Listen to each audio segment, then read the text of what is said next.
were very close to that young lady. Her name is Kia Duggins, and her family did confirm her passing yesterday. And so Kia's light will continue to be honored. This is a young woman who graduated from the same university I did, as well as the same high school that I did. And so the connections that we will see between many of the passengers on that flight and community members around Kansas will be something that will, again, be felt throughout the next few days and weeks and years. And so I really want people to honor the lives of the 67 souls that were lost. And I do want to, again, we're continuing to show some of the recovery efforts that are happening live right now in Washington, D.C.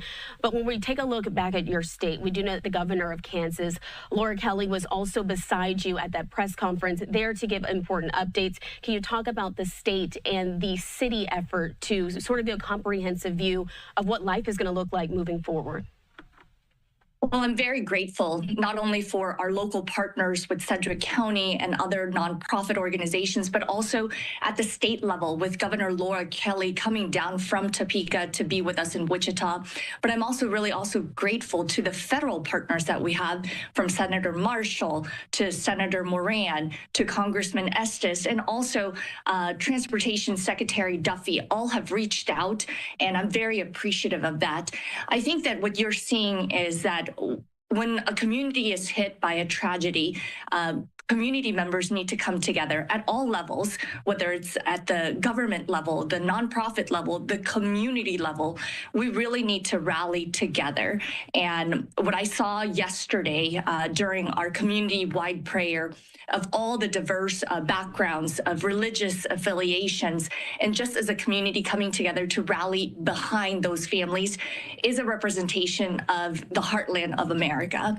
So Wichita, Kansas wants to, again, set the example of what we believe is how you respond to a tragedy. It's uniting people around the individuals who've been affected, and my heart definitely goes out to all the family members. Are there any additional resources at this point for folks who have been affected? Of course, we've been watching as the community has come together for those prayer vigils, but do you have any information on that moving forward? Because people are going to have to try to start to put their lives back together. Absolutely. I'm really grateful that our Sedgwick County partners have been gathering together to help with Red Cross, as well as what we call our Mental Health America and Calm Care. But really what they're asking us to do is to remind the entire nation that there is a national hotline that then filters down at the local level, and that number is 988.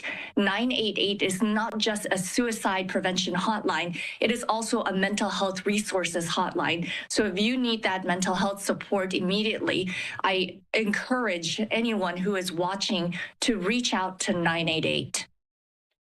And Mayor, before I let you go, I just have to ask you, do you have any final words of encouragement or message for your fellow Wichitans, as well as people around the world who are watching, again, this city now seek to recover from this tragedy?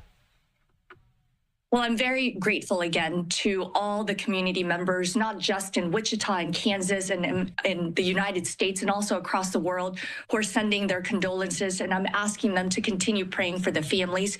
Now, here locally, we are asking people to, if they want to help out, we do have a website called ICT-together.org. And ICT-together.org is an opportunity for people that want to do something helpful and donate to a reputable organization that is the Wichita Community Foundation, as they will continue to give those funds to the individuals and their families who need it most. Certainly something that we'll continue to stay on top of here from Live Now from Fox. And we appreciate you, Mayor Lily Wu, there in the city of Wichita, your time. And again, our thoughts and prayers are just with so many of those residents who are now reeling from this tragedy. It'll be a long road forward, but again, one that we're wishing the best for you and your city. Thank you, Christina.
Welcome into Live Now from Fox. I'm your host, Christina Evans. I want to take you out now to the White House press briefing.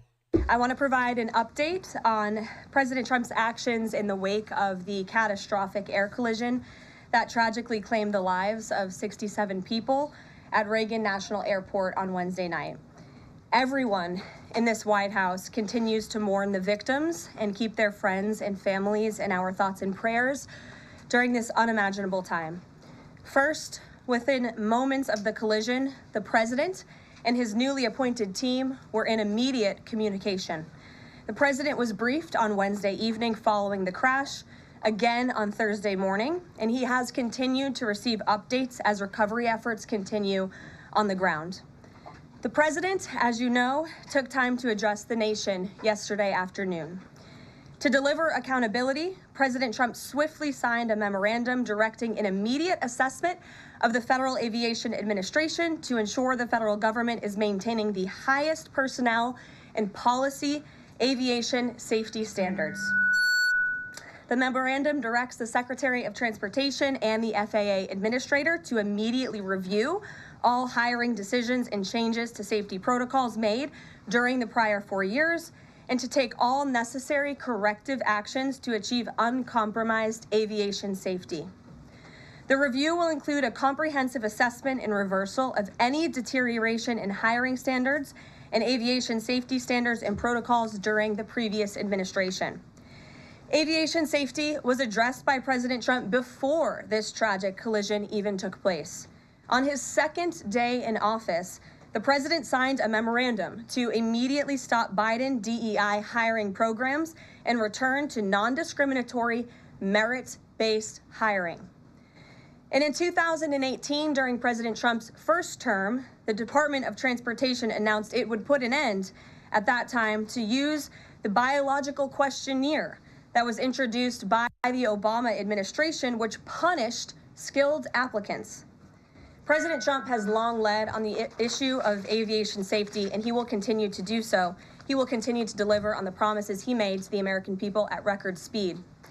The Senate has already confirmed 8 of President Trump's exceptional cabinet nominees, including most recently Transportation Secretary Sean Duffy, as you of course know, EPA Secretary Lee Zeldin, and Interior Secretary Doug Burgum, who is scheduled to be sworn in later today. We expect the Senate to continue quickly confirming the remainder of President Trump's well-qualified nominees in the days ahead. Earlier this week in the East Room, the president proudly signed the Laken-Riley Act into law, surrounded by Laken's loving parents and sister. This common-sense bipartisan law mandates the federal detention of illegal aliens who are accused of theft, burglary, assaulting a law enforcement officer, and any crime that causes death or serious bodily injury, like the animal who murdered Laken-Riley in cold blood. This was the first piece of legislation President Trump proudly signed as the 47th president of the United States, and it will guarantee that Laken did not die in vain. As Laken's mother, Allison, tearfully said during the signing event, President Trump said he would secure our borders and that he would never forget about Laken, and he hasn't. He's a man of his word, and we trust that he will fight for the American people. Those are the words of Laken's mother, and we will never forget them. So to help lock up even more criminal illegal aliens, President Trump signed a memorandum this week to detain them at Guantanamo Bay. This action will expand the Migrant Operations Center at Naval Station Guantanamo Bay to full capacity to provide critical extra detention space for high-priority criminal illegals. Our brave ICE agents continue to arrest more and more of these types of individuals every day in communities across our country. And I have more updates for you. On January 27th, 2025, ICE Chicago arrested a citizen of Guatemala who has been convicted of solicitation to meet a child